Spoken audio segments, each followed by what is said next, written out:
The girl had been bullied by her classmates for a long time, yet she never dared to fight back. But before long, the classmates who had bullied her began disappearing one after another, only to meet mysterious and gruesome deaths, and the way each of them died was absolutely horrifying. When the truth was finally revealed, people truly realized just how terrifying school bullying could be. Although Hajime was an outstanding teenage detective, his grades had always been at the bottom of his class. Miyuki was furious. So to prevent him from being held back, she recommended that he enroll in a cram school called Gakumenjuku. The building was cold and oppressive, resembling a prison, and it used an extreme, high-pressure teaching system to force students beyond their limits and improve their grades. Students who fell behind were immediately expelled, but just as they were signing up, the alarm on the second floor suddenly went off. Everyone pushed open the door to the consultation room, only to find a boy kneeling beside the alarm, already dead, with a piece of paper clutched in his hand. When the police arrived to investigate, they learned that the victim was Run, who had withdrawn from the cram school the previous month, and had only come back that day as an outside student to take an exam. The police initially determined that Rin had been poisoned, causing cardiac arrest. There were small traces of bleeding on his fingertips, and several short needles coated with deadly poison were found on the answer sheet beside him. It was confirmed to be murder. The note in Ren's hand instructed the students to go to the consultation room after finishing their exam to collect the answer key. Since the students were free to choose their seats, and all the answer sheets were placed together, the police initially believed it was a random poisoning, but Hajime believed the killer had targeted Rin from the very beginning. This was what was known as a force choice technique, something often used in magic performances. A magician would use certain methods to make an audience member choose the exact card he wanted. The killer had used the same principle to make Rin take that particular note. The killer most likely placed one of these notes in every student's exam paper, with each note directing them to a different location. Once all the students had taken their seats, the killer identified which seat Rin had chosen, then went to the location written on his note, and replaced the answer key there with one containing poison needles. That night, Hajime discussed the case with Inspector Isamu and Superintendent Kengo. Just then, Hajime's archenemy, the puppeteer from hell, Yoichi, suddenly appeared. He sent the police and Hajime a warning about his next crime, announcing that Gakumenjuku would become the stage for his next performance. Then he mysteriously vanished. The next day,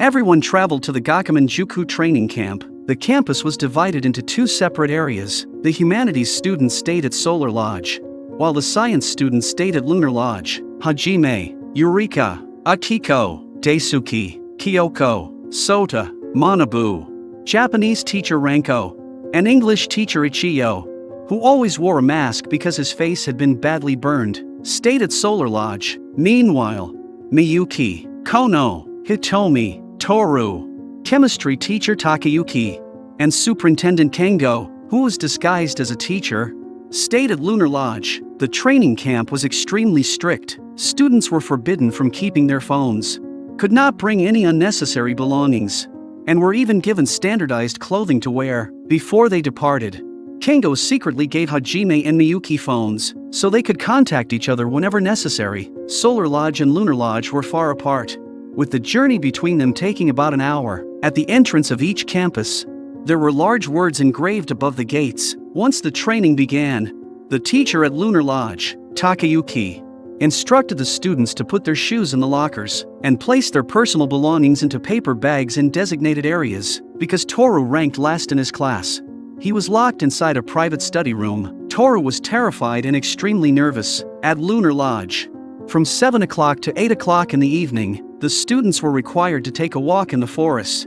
As walking was supposedly beneficial for the brain, Takayuki brought ropes and had the students hold onto them because it was too dark in the forest and he was afraid they might get separated. Kono volunteered to help Miyuki. Hitomi mocked Kono for pretending to be a good person. She said that none of those 6 people were good people, and now there were only 5 left. Meanwhile, at Solar Lodge, Daisuke became frustrated by the overwhelming workload and the bland dinner. He kicked over his chair in anger. Kyoko bluntly pointed out that what he was really afraid of was ending up like Ren and being murdered. Her words made Daisuke even angrier. He smashed his lunch box onto the floor and stormed out. At 8 o'clock in the evening, everyone at Lunar Lodge returned to the dormitory on time. At midnight, Hajime and Miyuki exchanged information over the phone after hearing Miyuki describe the strange argument involving the class's students during their walk.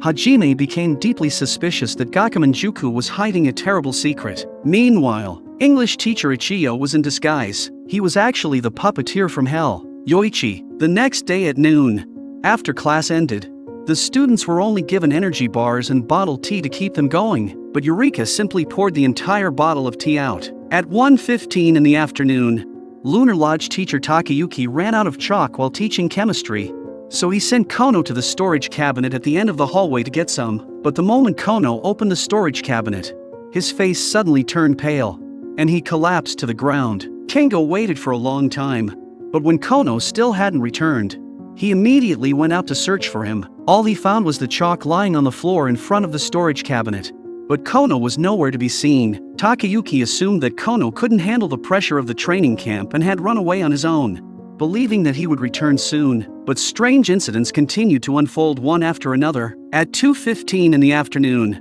Eureka from Solar Lodge went to the bathroom because of stomach pain, but mysteriously disappeared. At 5:05 in the afternoon, Daisuke's textbook mysteriously went missing. He knocked on the doors of the other rooms one by one, but no one answered. Eventually, Hajime found the textbook on Daisuke's desk. This left Daisuke completely baffled. At the same time, Lunar Lodge was holding a difficult biology exam. Hitomi was the only one who quickly finished the test and left the classroom, after which she completely disappeared. At 6:20 in the evening, Daisuke was expelled from class for cheating, and from that moment on, no one knew where he was. At 7 o'clock in the evening, even though two students from the science class, Kono and Hitomi, had already disappeared, Takayuki still strictly followed the rules and organized the usual outdoor walk for everyone. At 11:50 at night, Hajime spoke with Kengo over the phone to compare what they knew. They confirmed that a total of 4 students from the 2 lodges had mysteriously disappeared. Just then,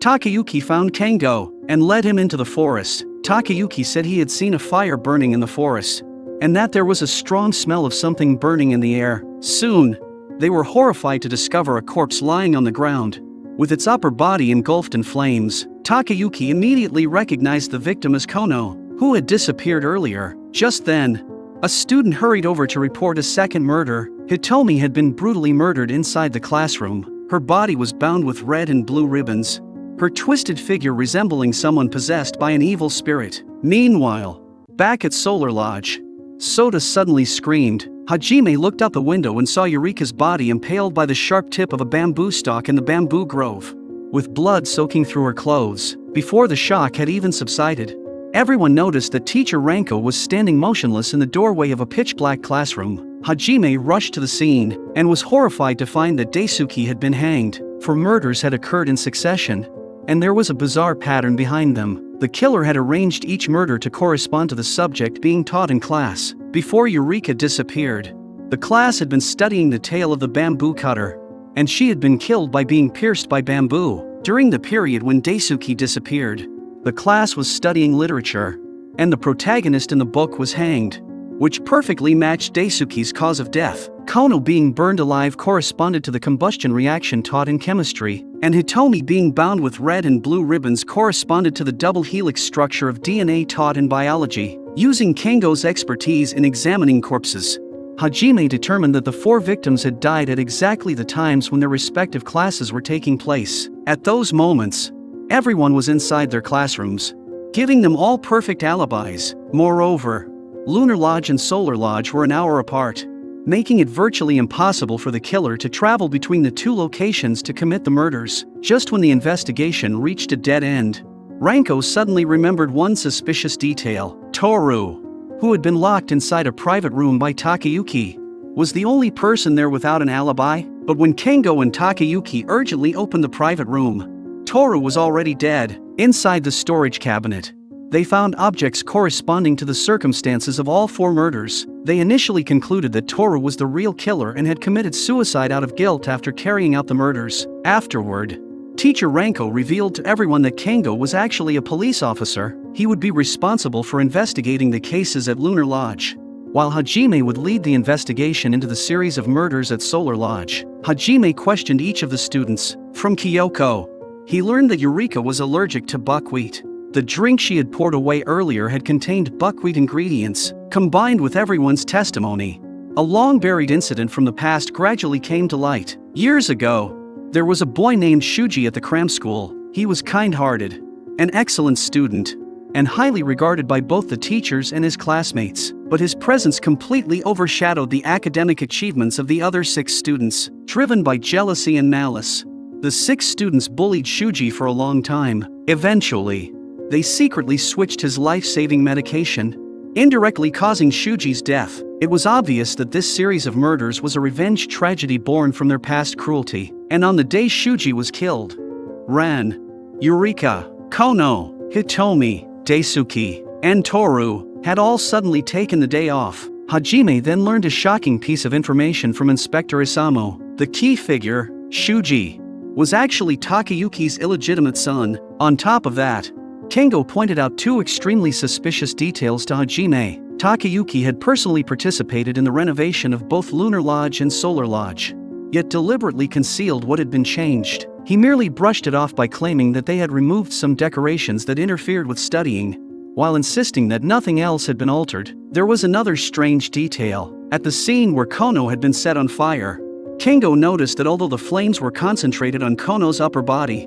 Takayuki had strangely poured water over his lower body. This bizarre behavior made Kengo highly suspicious of him. Hajime obtained the floor plans of Lunar Lodge and Solar Lodge, along with their daily schedules, and tried to figure out the killer's movements, but the case was incredibly complicated, and the clues were scattered everywhere. No matter how many times he went over them, he remained trapped in a dead end. Just when Hajime was at a loss, Miyuki sent him a series of photographs of Lunar Lodge. A tiny irregularity in the photos suddenly gave him a flash of inspiration. Hajime immediately went to inspect the lockers at Solar Lodge. There, he discovered the hidden number 117 on one of the locker doors. At that moment, all the seemingly unrelated clues finally connected. The truth behind the entire case was finally revealed. Hajime immediately gathered everyone together and revealed the truth. The 6 victims, including Ren, were not innocent victims. They had once conspired to drive another student to his death, which was the main reason behind the killer's carefully planned revenge. The real culprits had exploited the differences in the schedules between Lunar Lodge and Solar Lodge, devising a coordinated 2-person murder plan that created a perfect alibi.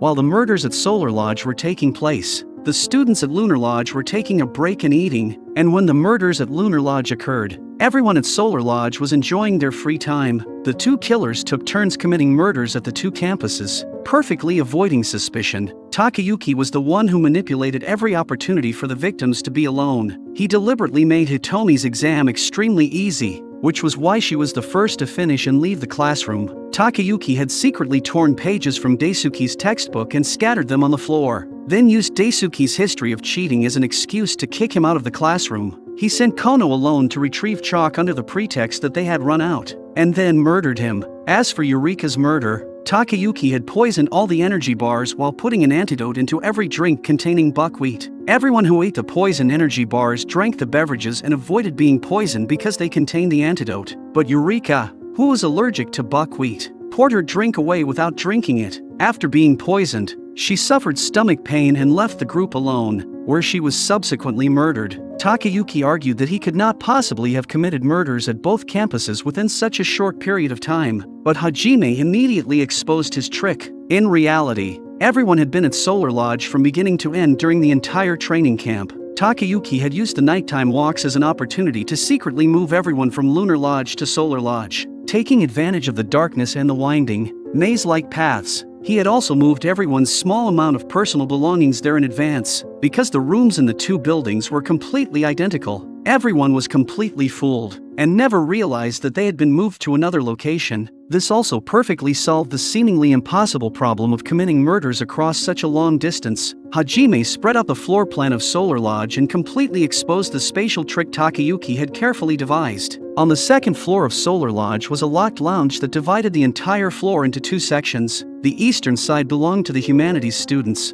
while the western side belonged to the science students. The 2 groups used separate staircases and could not pass between the 2 areas. The humanities and science students also had completely different class and activity schedules. When the humanities students were having class on the 3rd floor, the science students were eating on the first floor, and when the humanities students went to the dining hall to eat, the science students went outside for their walk. This allowed Takayuki to openly move everyone back to Lunar Lodge. As for why Kono and Hitomi, who were murdered at Solar Lodge, appeared at Lunar Lodge, Takayuki had placed their bodies inside plastic bags and wrapped life rings around them. He then used the current to float the bodies downstream, where they were caught by ropes that had been prepared in advance. However, the plastic bag accidentally tore, getting Kono's legs wet. That was why Takayuki deliberately set the body on fire and then poured water over Kono's legs to conceal the evidence. Afterward, Hajime led everyone to the lockers and found the key evidence proving that Kono had actually died at Solar Lodge. By comparing the photos of the lockers at Lunar Lodge taken by Miyuki with the lockers at Solar Lodge, they could see that the chalk at Solar Lodge had clearly been used, while the chalk at Lunar Lodge remained untouched. There was also a mark resembling the number 117 on the locker door, but it was not actually a number. It was the unfinished name of the second culprit that Kono had desperately tried to write before he died. Completing the final stroke revealed the name of the second culprit, Akiko. The evidence identifying Akiko as the killer came from the incident involving Daisuke's missing textbook. Daisuke had pounded loudly on everyone's doors while searching for his book, yet Akiko claimed that she had not heard him because she had been concentrating on her studies. There was no way she could have failed to hear such loud knocking. The only explanation was that Akiko had not been in her room at all. At that time, she had secretly gone downstairs and murdered Hitomi. Takayuki angrily insisted that Hajime was talking nonsense. After all, the signs at Solar Lodge and Lunar Lodge were completely different, and everyone should have been able to recognize them at a glance. But Hajime pointed out that they had actually been inside Solar Lodge the entire time. Yet once night fell and the lights were turned on, the carvings on the walls appeared to change into the markings of Lunar Lodge. The key to this trick was a low-pressure sodium lamp. It emitted only a single orange-yellow light, making it extremely difficult to distinguish other colors. The carvings contained two sets of writing. The raised stone sections formed the words Lunar Lodge. Meanwhile, the recessed grooves were painted blue, forming the words Solar Lodge. When the low-pressure sodium lamps were turned on at night, the blue paint in the grooves absorbed the light, causing Solar Lodge to disappear into the wall. Only the raised Lunar Lodge remained clearly visible. At dawn, sunlight fell upon the carvings. Natural light restored the blue color of the paint, making Solar Lodge reappear from the grooves while the Lunar Lodge markings seemingly vanished. This was the mechanism Takayuki had carefully designed. At this point, Takayuki and Akiko finally confessed. Both of them had joined forces to avenge Shuji and had murdered the 6 students. Akiko then revealed the root of the entire tragedy. Her inferiority complex had caused her to suffer years of bullying at the hands of those 6 people. She eventually developed severe depression and even considered taking her own life. It was the optimistic Shuji who saved her, and the two eventually became close friends. But those 6 people eventually shifted their bullying toward Shuji. Later, they falsely claimed that Shuji had become addicted to drugs and was in danger. They tricked the naive Akiko into replacing Shuji's life-saving medication with vitamins, indirectly causing his death. When the devastated Akiko was about to take her own life, Yoichi quietly appeared. He devised a revenge plan for her and completely turned her into a puppet who would carry out the murders. Hajime angrily condemned Yoichi for his despicable act of manipulating someone into committing crimes. Yoichi removed his mask and admitted that he had simply chosen the wrong pawn this time, but he still believed that his plan had been flawless. Isamu arrived with a team of officers and arrested him, but Yoichi instantly broke free and raised his hand, preparing to kill Akiko. Takayuki stepped in front of her and took the fatal blow himself. Surrounded by police officers, Yoichi snapped his fingers, and raging flames instantly engulfed the entire school building. Yoichi had prepared everything for his escape long in advance. He tossed his white glove toward Hajime before disappearing into the blazing inferno, leaving Hajime filled with anger and frustration as he stared at the mocking white glove. In the end, Takayuki died despite everyone's efforts to save him, while Akiko was sentenced to prison. And with that, the case finally came to an end.